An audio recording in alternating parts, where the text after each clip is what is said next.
शीघ्र ओडिशारे प्रबल वर्षा आरंभ होगाकू जाउछि। बंगोपसागर सृष्टि होइतिबा एक घूर्णिबलय अगस्ट 13 तारिख में डिप्रेसन रे परिणत हो पारे। भुवनेश्वर पाणीपाग केन्द्र अनुसायी एही डिप्रेसन अगस्ट 12 तारिख ओडिशा रे वर्षा आनिब।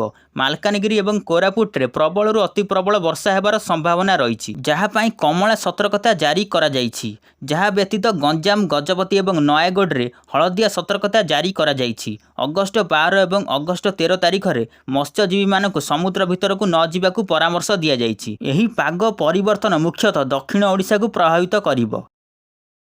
भारत में पेट्रोल एवं डीजेल विक्रय पर नियम में बड़ परिवर्तन हो पारे। केंद्र सरकार दिव्यमान लाइसेंस नियम समीक्षा करुछंती। परिवर्तन समय सहित ताल दे चलिबा एवं विकल्प शक्ति को प्रोत्साहित करिया पई यह आवश्यक बोली विवेचना करा जाउछि। सरकार को एक विशेषज्ञ कमिटी गठन करिछंती, जहाँ 2019 पई नियम समीक्षा करिवो। एही कमिटीर मुख्य काम हेउछि विद्युतिक जानवाहन एवं विकल्प इंधन को प्रोत्साहित करिया पई परामर्श देव। जदि नियम गुड़िक कोहल करा जाए तेबे अनेक अंतर्जातीय कंपनी भारतीय बजार में प्रवेश करिपारे, जहाँ प्रतियोगिता वृद्धि करिवो।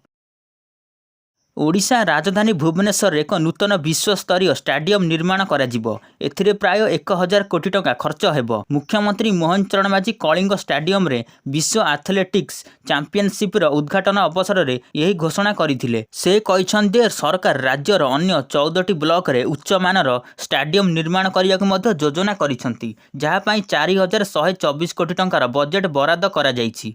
मुख्यमंत्री यही अवसर को ओडिशा पई एक गर्वर दिन बोली वर्णना करिसंती। से कहिसंत जे एपरि कार्यक्रम राज्यर क्रीड़ा भित्तिभूमि को मजबूत करिवो। मुख्यमंत्री कोरापुट गस्तर द्वितीय दिन में स्वास्थ्य एवं विकास उपर अनेक गुरुत्वपूर्ण घोषणा करा जाइथिला। मुख्यमंत्री शहीद लक्ष्मण नायक मेडिकल कॉलेज नूतन 650 सज्ज विशिष्ट कोठा उद्घाटन करथिले। से दक्षिण ओडिशा रे गुणात्मक स्वास्थ्य सेवा प्रदान करिया पई तांकर प्रतिबद्धता को दोहराइथिले एवं 4टी नूतन मेडिकल कॉलेज खोलिबा पई घोषणा करथिले। या सहित कोरापुट रे विकास को त्वरान्वित करिया पई 200 कोटी टंकार बजेट सहित दक्षिण ओडिशा विकास परिषद गठन करा जिवो। मुख्यमंत्री नियुक्ति एवं पर्यटन को प्रोत्साहित करने विषय में कथा होइथिले। सुना एवं रूपा किनिबा पूर्वर आजिर मूल्य जानतु। आज भारतीय बजार में 24 कैरेट सुनार मूल्य प्रति 10 ग्राम पाई 1,03,040 टंका, जेतेबेले 22 कैरेट सुनार मूल्य 94,450 टंका। अन्य पक्षर जदि आमे रूपा विषय में कथा हेबा तेबे आज एहार मूल्य प्रति किलोग्राम 1,17,000 टंका। आपण BIS केयर ऐप साहाय्य सुनार शुद्धता जांच करिपारिबे। जदि आपण हॉलमार्क रे कोनोसी असंकित पाआंती तेबे आपण सीधा सड़क सरकार को अभियोग मध्य करिपारिबे। ओडिशा रे राजनैतिक हंगामा वृद्धि पाउछि। मुख्यमंत्री मोहन चरण माझी कोरापुट गस्तर अछंती, जेतेबेले केंद्र मंत्री धर्मेंद्र प्रधान गंजाम रे डेरा पकाइछंती। मुख्यमंत्री कोरापुट रो एक बड़ घोषणा करिछंती। से कहिछंती जे राज्यर 4 पछुआ जिला नवरंगपुर, भद्रक, ढेंकानाल एवं जगतसिंहपुर रे 4टी नूतन मेडिकल कॉलेज खोलिबो। अन्य पक्षरे उपमुख्यमंत्री प्रभाती परिडा नवरंगपुर रे विकासमूलक कार्य समीक्षा करिछंती एवं पिला मानकठारे सिकल सेल अनिमिया भली गंभीर समस्यार समाधान उपर गुरुत्वारोप करिछंती। से समय रे केंद्र मंत्री धर्मेंद्र प्रधान गंजाम रे केंद्र एवं राज्य सरकार को योजना विषय रे आलोचना करिछंती एवं पूर्व सरकार को मध्य समालोचना करिछंती। 13 अगस्ट रे ओडिशा रे राज्य कैबिनेट एक गुरुत्वपूर्ण बैठक अनुष्ठित होबाकू जाउछि। एही बैठक दिन 12टारे मुख्यमंत्री मोहन चरण माझी अध्यक्षतार अनुष्ठित हेबो। एही बैठक रे मोट 5टी विभाग सहित जड़ित प्राय 7टी प्रस्ताव उपर आलोचना हेबार आशा करा जाउछि। एथिरे निर्माण, जल संपद, नगर उन्नयन एवं आईन विभागर गुरुत्वपूर्ण प्रस्ताव अंतर्भुक्त। एही बैठक रे निष्पत्ति राज्य पई गुरुत्वपूर्ण होई पारे, तेणु समस्तकर नजर एहा उपरे रहिछि। तेबे 13 तारिख को अपेक्षा रहिला। मेडिकल काउंसिलिंग कमिटी 11 अगस्ट अर्थात आज नीट यूजी काउंसिलिंग राउंड एक फलाफल घोषणा करिवो। छात्र छात्री MCC रो ऑफिशियल वेबसाइट mcc.nic.in रे सेमानकर सीट आबंटन फलाफल देखि पारिबे। एथिपई सेमानकु सेमानकर आवेदन आईडी एवं पासवर्ड आवश्यक हेबो। पूर्वरु एही फलाफल अगस्ट 9 तारिख रे प्रकाश पाइबार थिला, किंतु एबे आज प्रकाश पाइबो। फलाफल घोषणा हेबा परे मनोनीत प्रार्थी मानकु सेमानकर डॉक्यूमेंट जांच करी अगस्ट 18 तारिख सुधा कॉलेज को रिपोर्ट करने पड़िबो। एही वर्ष सारा देश में 1,15,000 अधिक MBBS सीट उपलब्ध। ଓଡ଼ିଶାରେ ବର୍ତ୍ତମାନ ଋତୁକାଳୀନ ରୋଗର ଆବିର୍ଭାବ ଦେଖାଯାଉଛି।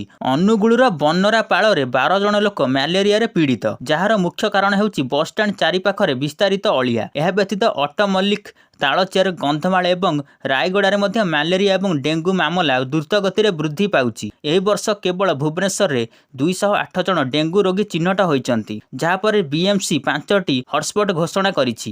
ଅନ୍ୟପକ୍ଷରେ ମାଲକାନଗିରି ଏବଂ ବାଲେଶ୍ୱର ଭଳି ଜିଲ୍ଲାରେ ମଧ୍ୟ ଜ୍ୱର ମାମଲା ବୃଦ୍ଧି ପାଉଛି। ଜଗତସିଂହପୁର ଏବଂ ବଡ଼ମ୍ବା ବ୍ଲକରେ ଦୂଷିତ ପାଣି ଯୋଗୁଁ ଜଣ୍ଡିସ୍ ବ୍ୟାପୁଛି, ଯାହା ଯୋଗୁଁ ଅନେକ ଲୋକ ଅସୁସ୍ଥ ଅଛନ୍ତି। ଓଡ଼ିଶାରେ ଚିଙ୍ଗୁଡ଼ି ଚାଷ ଏକ ଲାଭଦାୟକ ବ୍ୟବସାୟ ହେବାରେ ଲାଗିଛି। ପୁରୀ ଜିଲ୍ଲାର ଅସ୍ତରଙ୍ଗ ଅଞ୍ଚଳର ଅନେକ ଯୁବ ଚାଷୀ ପାରମ୍ପରିକ ପଦ୍ଧତି ବଦଳରେ ଆଧୁନିକ ପଦ୍ଧତି ଗ୍ରହଣ କରୁଛନ୍ତି। ସେମାନେ ବ୍ୟାଙ୍କରୁ ଋଣ ନେଇ ନିଜ ଜମିରେ ପୋଖରୀ ଖୋଳିଛନ୍ତି ଏବଂ ଭେନାମିର ପ୍ରଜାତିର ଚିଙ୍ଗୁଡ଼ି ପାଳନ କରୁଛନ୍ତି। ଏହି ପ୍ରଜାତିର ଚିଙ୍ଗୁଡ଼ି ବଢ଼ିବାକୁ ମାତ୍ର 90 ଦିନର ସମୟ ଲାଗେ। ମତ୍ସ୍ୟ ପ୍ରଜନନ ଗବେଷଣା କେନ୍ଦ୍ରର ପରାମର୍ଶରେ ଚାଷୀମାନେ ଏହି ଚାଷକୁ ଗ୍ରହଣ କରି ଭଲ ଲାଭ ପାଉଛନ୍ତି। ଓଡ଼ିଶାରେ ଉତ୍ପାଦିତ ଚିଙ୍ଗୁଡ଼ି ଦେଶ ଏବଂ ବିଦେଶରେ ବହୁତ ଚାହିଦା ଅଛି, ଯାହାଫଳରେ ଅନେକ ଯୁବକ ଏବେ ଚାକିରି ବଦଳରେ ଏହି ବ୍ୟବସାୟକୁ ଗ୍ରହଣ କରି ଆତ୍ମନିର୍ଭରଶୀଳ ହେଉଛନ୍ତି। ଆରବ ସାଗରରେ ଭାରତ ଏବଂ ପାକିସ୍ତାନ ମଧ୍ୟରେ ଉତ୍ତେଜନା ବୃଦ୍ଧି ପାଉଛି। 11 ଅଗଷ୍ଟ ଅର୍ଥାତ୍ ଆଜି ଉଭୟ ଦେଶ ଏକାଠି ନୌସେନା ଅଭ୍ୟାସ କରିବାକୁ ଯାଉଛନ୍ତି। ଭାରତୀୟ ନୌସେନା ତା'ର ଶକ୍ତି ପ୍ରଦର୍ଶନ କରିବ, ଯେତେବେଳେ ପାକିସ୍ତାନ ମଧ୍ୟ ତା'ର ନୌସେନା ପାଇଁ ପ୍ରସ୍ତୁତି କରୁଛି। ଉଭୟ ଦେଶ ସାମୁଦ୍ରିକ ଜାହାଜ ପାଇଁ ଚେତାବନୀ ଜାରି କରିଛନ୍ତି, ଯାହା ଅଭ୍ୟାସ କ୍ଷେତ୍ରରେ ଉତ୍ତେଜନା ସୃଷ୍ଟି କରିଛି। ଅପରେସନ ସିନ୍ଦୁର ପରେ ମଧ୍ୟ ଭାରତ ପାକିସ୍ତାନ ଯୁଦ୍ଧ ବିରତିର 3 ମାସ ପରେ ମଧ୍ୟ ଉତ୍ତେଜନା ଅଧିକ ରହିଛି। ଭାରତୀୟ ସେନା ମୁଖ୍ୟ ଏହା ମଧ୍ୟ କହିଛନ୍ତି ଯେ ପରବର୍ତ୍ତୀ ଯୁଦ୍ଧ ଯେକୌଣସି ସମୟରେ ଆରମ୍ଭ ହୋଇପାରେ। ପୁରୀ ଜିଲ୍ଲାର ଆଖାକୁଡ଼ା ଗାଁରୁ ପୁଣି ଥରେ ଏକ ଦୁଃଖଦ ଖବର ଆସିଛି। ଆହୁରି ଶହ ଶହ ମତ୍ସ୍ୟଜୀବୀ ଭଲ ନିଯୁକ୍ତି ଖୋଜିବା ପାଇଁ ସେମାନଙ୍କ ଗାଁ ଛାଡ଼ିଛନ୍ତି। କିଛି ଦିନ ପୂର୍ବରୁ ଏହି ଗାଁର 600 ଲୋକ କାମ ପାଇଁ ବାହାରକୁ ଯାଇଥିଲେ ଏବଂ ପ୍ରଶାସନ ପକ୍ଷରୁ କୌଣସି ପଦକ୍ଷେପ ନିଆ ନ ଯିବାରୁ ବର୍ତ୍ତମାନ ଅଧିକ ଲୋକ ଏହି ପଦକ୍ଷେପ ନେବାକୁ ବାଧ୍ୟ ହେଉଛନ୍ତି। ଏଠାରେ ପର୍ଯ୍ୟାପ୍ତ ଆୟ ପାଉନଥିବାରୁ କ୍ଷୁଧା ସେମାନଙ୍କୁ ସେମାନଙ୍କର ଜମି ଛାଡ଼ିବାକୁ ବାଧ୍ୟ କରିଛି।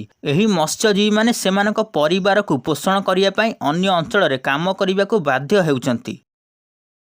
ପର୍ବ ଋତୁରେ ଟ୍ରେନ୍ ଯାତ୍ରୀଙ୍କ ପାଇଁ ଖୁସି ଖବର। ଭିଡ଼ କମ୍ କରିବା ପାଇଁ ଭାରତୀୟ ରେଳବାଇ ଏକ ନୂତନ ଯୋଜନା ଆରମ୍ଭ କରିଛି, ପର୍ବ ଯାତ୍ରା ପାଇଁ ରାଉଣ୍ଡ ଟ୍ରିପ୍ ପ୍ୟାକେଜ୍। ଏହି ଯୋଜନା ଅନୁଯାୟୀ ଯଦି ଆପଣ ଉଭୟ ଯାତ୍ରା ପାଇଁ ଗୋଟିଏ ଟିକେଟ୍ ବୁକ୍ କରନ୍ତି, ତେବେ ଆପଣଙ୍କୁ ଭଡ଼ାରେ 20% ରିହାତି ମିଳିବ। ଏହି ରିହାତି କେବଳ ସେହି ଯାତ୍ରୀମାନଙ୍କ ପାଇଁ ପ୍ରଯୁଜ୍ୟ ଯେଉଁମାନେ ସମାନ ନାମ ଏବଂ ଶ୍ରେଣୀ ପାଇଁ ଉଭୟ ଟିକେଟ୍ ବୁକ୍ କରନ୍ତି।